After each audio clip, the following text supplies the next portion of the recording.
Sir నమస్కారం sir. నమస్తే అండి. సార్ 'పుష్ప మానియా' నడుస్తున్న ఈ నేపథ్యంలో రికార్డ్స్ అన్ని తిరగరాస్తూ ఉంది. అయితే ఇప్పుడు 'గేమ్ చేంజర్' ప్రమోషన్స్ కూడా మొదలు పెట్టేశారు. 'గేమ్ చేంజర్' బస్ కూడా మెల్లమెల్లగా రైజ్ అవుతుంది సార్.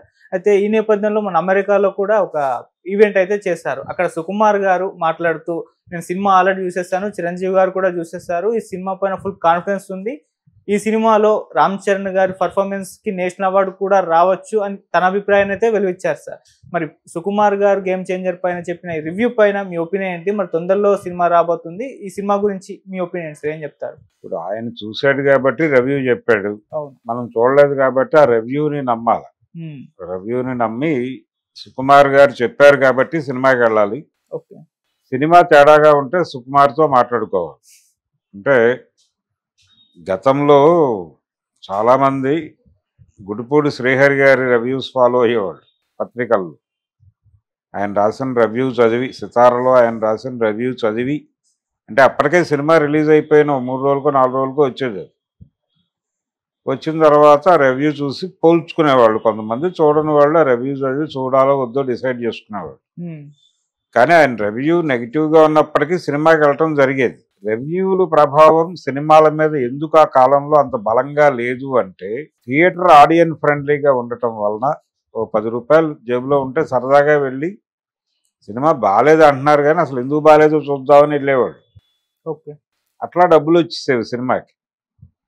ఒకవేళ రివ్యూతో వాడు డిఫర్ అయ్యేవాడు, వెళ్ళిన ఆడియన్ డిఫర్ అయ్యి బయటకు వచ్చి మాట్లాడేవాడు. రివ్యూలో బాగాలేదని చెప్పారు కానీ సినిమా సమ్ ఎక్స్టెండ్ బాగానే ఉంది అనే మాట ఏదో బయటకు వచ్చేది. అది కొంత అనుకూల ప్రచారంగా మారేది, జనాలు వెళ్ళేవాళ్ళు, అది ఒక ధోరణి నడిచేది. ఇప్పుడు రివ్యూస్ అన్నీ సినిమా నడుస్తుండగానే రివ్యూస్ వచ్చేస్తున్నాయి. ఇప్పుడు సినిమా రిలీజ్ కంటే దాదాపు చాలా ముందే ఆయన రివ్యూ చెప్పేశాడు సుకుమార్ గారు. ఆయన ఎలా చెప్పాడంటే, అద్భుతంగా ఉంది సినిమా, అంటే సెకండ్ హాఫ్లో వచ్చేటువంటి ఫ్లాష్ బ్యాక్ ఎపిసోడ్ అదిరిపోయింది అన్నాడు, ఇంకేదో ఫైట్ గూస్ బంప్స్ అన్నాడు. అలా రకరకాలుగా చెప్పాడు ఆయన. చెప్పేసి సినిమాకు ఒక హైప్ క్రియేట్ చేశాడు. ఈ హైప్ క్రియేట్ చేయటం, ఆయన రివ్యూ చెప్పిన పద్ధతి చూస్తే నాకు వెలుగు నీడల సినిమాలో ఆత్రేయ గారి డైలాగ్ గుర్తొస్తుంది. అంటే అందులో పేకేటి శివరావు గారు జర్నలిస్ట్, ఆయన జర్నలిస్ట్ క్యారెక్టరు. ఆయన బయటకు పెడుతుండగా ఆయన రూమ్మేట్ అయినటువంటి అక్కినేని నాగేశ్వరరావు గారు ఎక్కడికి వెళ్తున్నావు నువ్వు అని అడుగుతారు.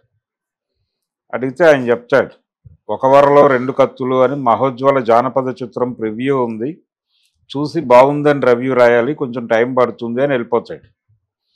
చూసి బాగుందని రివ్యూ రాయాలని చూడకముందే చెప్తాడు అన్నమాట.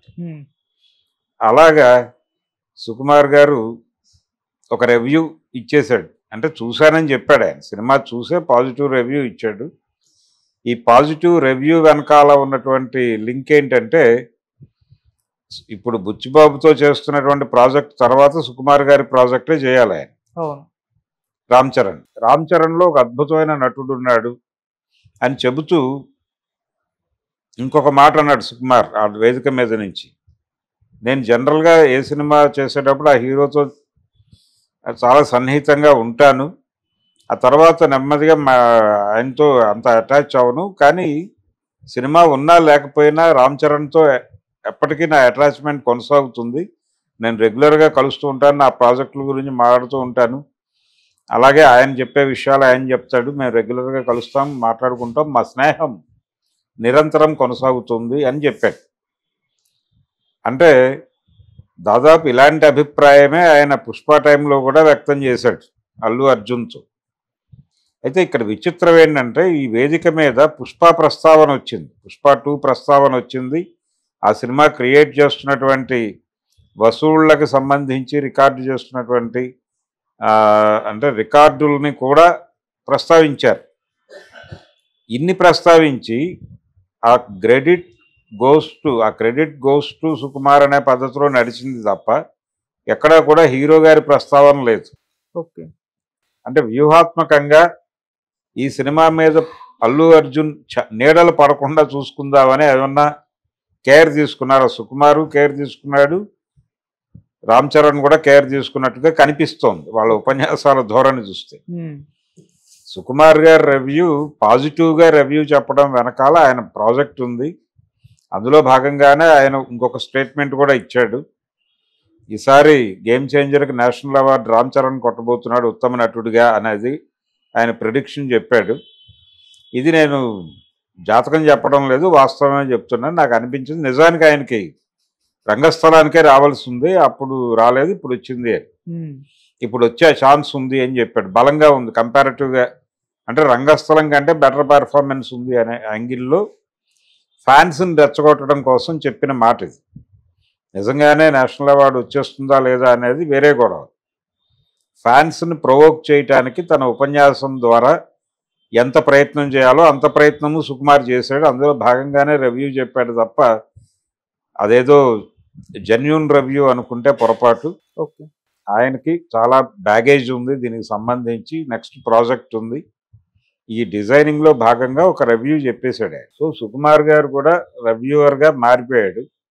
ఇక నుంచి ఫర్దర్గా ఎవరైనా సినిమాలు తీసి ఒకసారి ఆయనకు చూపిస్తే, ఆయన సమీక్ష చేస్తే బాగానే ఉంటుంది. సుకుమార్ రైటింగ్స్ అనే పేరుతో ఆయన ఒక రివ్యూస్ చెప్పేటువంటి ఒక ఛానల్ ఓపెన్ చేస్తే బెటర్గానే ఉంటుంది. ఎలాగో ఆయనకి సుకుమార్ రైటింగ్స్ ఉంది కాబట్టి సుకుమార్ రివ్యూస్ అనే పేరుతో ఒక ఛానల్ పెట్టి ఆయన అన్ని సినిమాల గురించి తన అభిప్రాయాలు చెప్తే జనాలకి అవేకనంగా ఉంటుంది, కొంచెం ఐ ఓపెనర్గా ఉంటుంది. జనాలు దాన్ని బట్టి ఆ సినిమాకి వెళ్ళాలా వద్దా డిసైడ్ చేసుకుంటారు. జెన్యూన్ కంటెంట్ చెప్తాడు కాబట్టి, ఆయన సినిమా ఇన్ అండ్ అవుట్స్ బలంగా తెలిసిన వ్యక్తి కాబట్టి ఇంకొంచెం ఎఫెక్టివ్గా చెప్పగలుగుతాడని నమ్మాలి. అయితే గేమ్ చేంజర్ ఈవెంట్ అనేది అక్కడ చేశారు. దానికంటే కూడా ఇక్కడ లోకల్గా చేయబోయేటువంటి ఈవెంట్స్ ద్వారా ఒక హైప్ క్రియేట్ చేయాలి. పుష్పకి సంబంధించి ఒక మానియా, ఒక ఫేవర్, ఇవన్నీ క్రియేట్ చేయగలిగారు. ఈ మానియా ఫేవర్ క్రియేట్ చేయటంలో భాగంగానే ఆ ఇన్సిడెంట్ జరిగింది, సంజయ్ థియేటర్ ఇన్సిడెంట్. కాబట్టి ఇలాంటి ప్రమాదాలు జరగకుండా ఒక మంచి వాతావరణంలో ప్రమోషన్ బలంగా చేసుకోగలిగితే, అంటే ఇప్పుడు వాళ్ళ మీద బాధ్యత ఉంది. ఒకటి దాన్ని క్రాస్ చేయాలి, పుష్ప 2ని క్రాస్ చేయాలంటే ఈ వాతావరణంలో కుదరదు. దానికి సంబంధించి ప్రీమియర్స్ ఉండాలి, అలాగే ప్రైస్ హైక్ ఉండాలి. ఇవన్నీ సానుకూలంగా ప్రభుత్వం నుంచి అనుమతి ఈలోపు సంపాదించి నెమ్మదిగా ఆ దిశగా అడుగులు వేస్తే తప్ప అది వర్కౌట్ అవ్వదు. ఆ ప్రయత్నాలు కూడా బలంగా చేస్తున్నట్టు కనిపిస్తోంది. అందుకని గేమ్ చేంజర్ అనేది ఎలా గేమ్ చేంజర్ అవుతుంది, బాక్స్ ఆఫీస్ దగ్గర కూడా గేమ్ చేంజర్ అవుతుందా లేదా అనేది ఇప్పుడు డిస్కషన్. మెగా ఫ్యాన్స్లో ఆందోళన ఉంది. అయితే సుకుమార్ ఒక కాన్ఫిడెన్స్ ఇవ్వగలిగాడు వాళ్ళకి, సినిమా బాగుందని సుకుమార్ నోటుతో చెప్పించడం ఒక పాజిటివ్ సిగ్నల్ వెళ్ళింది. అది డెఫినెట్గా థియేటర్ దగ్గరికి ఓపెనింగ్స్ రూపంలో కనిపించే ఛాన్స్ ఉంది. చూడాలి ఆ సినిమా ఎలాంటి రికార్డులు క్రియేట్ చేస్తుందో చూద్దాం. సార్, ఇప్పటి వరకు అంటే ప్రమోషన్స్ పరంగా కాస్త పుష్ప కంటే బ్యాక్ లోనే ఉంది అని అనుకోవచ్చు సార్? లేదు, పుష్పకు కూడా ఒక దశలో ఇలాంటి మాటలే వినిపించినాయి. ఎవడూ మాట్లాడట్లేదు, పట్టించుకోవట్లేదు, ఏమి ఎక్కడ ట్రయల్ టీజర్ అనే మాట కూడా వినబట్టలేదు అని అన్నారు. అది తప్పని చెప్పి వాళ్ళు ప్రూవ్ చేశారు. అంటే పాట్నా ఈవెంట్ నుంచి ఒక విచిత్రమైన హైప్ మొదలైంది ఆ సినిమాకి.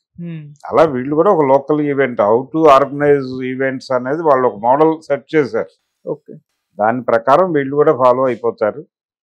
నెమ్మదిగా గేమ్ చేంజర్ ఫేవరు, మానియా ఇవన్నీ క్రియేట్ చేయగలిగితే వర్కౌట్ అవుతుంది. లేకపోతే సినిమాలు వర్కౌట్ అయ్యే పరిస్థితి కనిపించడం లేదు.